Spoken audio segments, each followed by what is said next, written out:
Gas সংকটের কারণে ময়মনসিংহের শম্ভুগঞ্জের আরপিসিএল এর ২১০ মেগাওয়াট বিদ্যুৎ কেন্দ্রের উৎপাদন পুরোপুরি বন্ধ হয়ে গেছে। গত এক মাস ধরে বিদ্যুৎ কেন্দ্রটি অচল এবং অন্য দুটি বেসরকারি বিদ্যুৎ কেন্দ্রের উৎপাদনও অর্ধেকের নিচে নেমে এসেছে। এতে বিভাগ জুড়ে ভয়াবহ লোডশেডিং দেখা দিয়েছে। অপরদিকে গ্যাস সংকটের প্রভাব পড়েছে কলকারখানাগুলোতেও। এসব কারখানায় উৎপাদন নেমে এসেছে ৫০%। জেলায় ২৯৩টি শিল্প কারখানার মধ্যে ৯৯টি গ্যাসে পরিচালিত। বর্তমানে এসব কারখানার প্রায় প্রতিটি গ্যাসের তীব্র সংকটে ভুগছে। জেনারেটর ও বিদ্যুৎ ব্যবহার করে আংশিক উৎপাদন সচল রাখার চেষ্টা করা হলেও তা চাহিদার তুলনায় অপ্রতুল।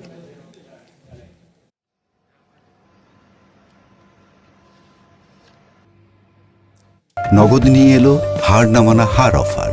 সর্বনিম্ন ১০,০০০ টাকা রেমিটেন্স নগদে পাঠালে থাকছে স্বর্ণের হার জেতার সুযোগ। গ্যাস ও বিদ্যুৎ সংকটের আরও তথ্য নিয়ে ময়মনসিংহ থেকে যুক্ত হচ্ছেন ইলিয়াস আহমেদ। ইলিয়াস, গ্যাস ও বিদ্যুৎ সংকটে কি ধরনের জটিলতায় পড়তে হচ্ছে গ্রাহকদের? দীর্ঘদিন ধরেই তো এই সংকট চলছে। সংকট নিরসনে কি বলছে কর্তৃপক্ষ, জানাবেন।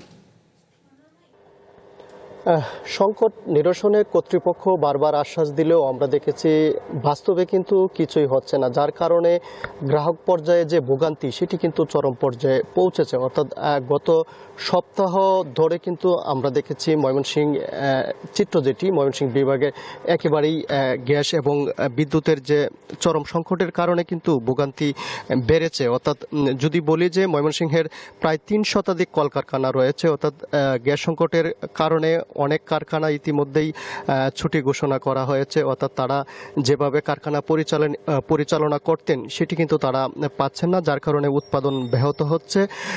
পাশাপাশি শ্রমিকরাও কিন্তু অনেকেই কাজ হারানোর শঙ্কায় রয়েছে এবং তারা বলছেন যে যদি এই সংকট অচিরেই সমাধান না করা হয় তাহলে তারা কিন্তু খুব পরিবার পরিজন নিয়ে খুব বিপাকের মধ্যে পড়ে যাবেন। সেই বিষয়টি কিন্তু তারা বলছিলেন। অর্থাৎ আমরা দেখেছি যে একেবারেই এই শিল্প কলকারখানা রয়েছে এবং ময়মনসিংহ শহর ঘেঁষে শম্ভুগঞ্জ এলাকা রয়েছে, সেখানে একটি বিদ্যুৎ কেন্দ্র রয়েছে। সেই এক মাস ধরে বিদ্যুৎ কেন্দ্রে গ্যাস সংকটের কারণে বিদ্যুৎ উৎপাদন বন্ধ রয়েছে এবং এই প্রভাব কিন্তু ময়মনসিংহ বিভাগ অর্থাৎ সারা বাংলাদেশে পড়েছে। অর্থাৎ এই কেন্দ্রটি থেকে যে বিদ্যুৎ উৎপাদন হতো সেটি কিন্তু সারা বাংলাদেশের গ্রাহকরাই কিন্তু ব্যবহার করতেন।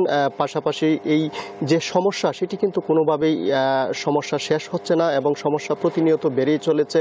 এবং ফিলিং স্টেশনগুলোতেও আমরা দেখেছি যে দীর্ঘ লাইন, সেটি কিন্তু গত এক মাস ধরে এবং এর একটু বেশি সময় ধরে কিন্তু যে চলমান রয়েছে সেটি কিন্তু এখনও পর্যন্ত অব্যাহত রয়েছেন। এবং গ্রাহক পর্যায়ে বাসাবাড়িতেও গ্যাসের তীব্র সংকট রয়েছে, যার কারণে রান্নাবান্নার কাজেও কিন্তু যারা গৃহিণী আছেন তারা কিন্তু ভোগান্তির মধ্যে রয়েছেন। বিশেষ করে যে কলকারখানার বিষয়টি বলছিলাম, এই ময়মনসিংহের যে ৩ শতাধিক কলকারখানা রয়েছে সেখানে উৎপাদন ব্যাহত হচ্ছে গ্যাস এবং বিদ্যুতের কারণে। এবং সেই সমস্যা যদি অচিরেই শেষ না হয় অর্থাৎ সমাধান না হয় তাহলে এই যে ভোগান্তি এবং মানুষের যে চাকরি হারানোর যে একটি সম্ভাবনা রয়েছে সেটি কিন্তু থেকেই যাচ্ছে। এবং এই বিষয়টি নিয়ে সাধারণ পর্যায়ে অর্থাৎ সাধারণ শ্রমিক যারা রয়েছেন তারা খুব বিপাকের মধ্যে রয়েছেন এবং তারা বলছেন যে এই সমস্যা যেন দ্রুত শেষ করা হয়। আমরা এই বিষয়টি নিয়ে কর্তৃপক্ষ যারা রয়েছেন, বিশেষ করে তিতাস গ্যাস কর্তৃপক্ষ রয়েছেন, তারা বলছিলেন যে লাইনের সমস্যার কারণে সেই সমস্যাটি হচ্ছে।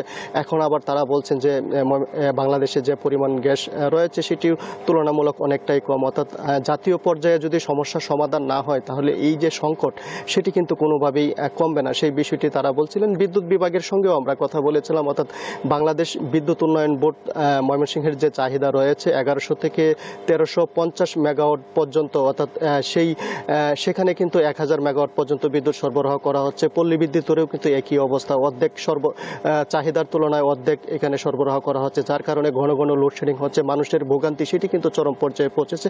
এই ছিল আমার কাছে ময়মনসিংহ থেকে গ্যাস এবং বিদ্যুতের যে সংকট তা নিয়ে সর্বশেষ। ইলিয়াস, আপনাকে ধন্যবাদ বিস্তারিত জানানোর জন্য।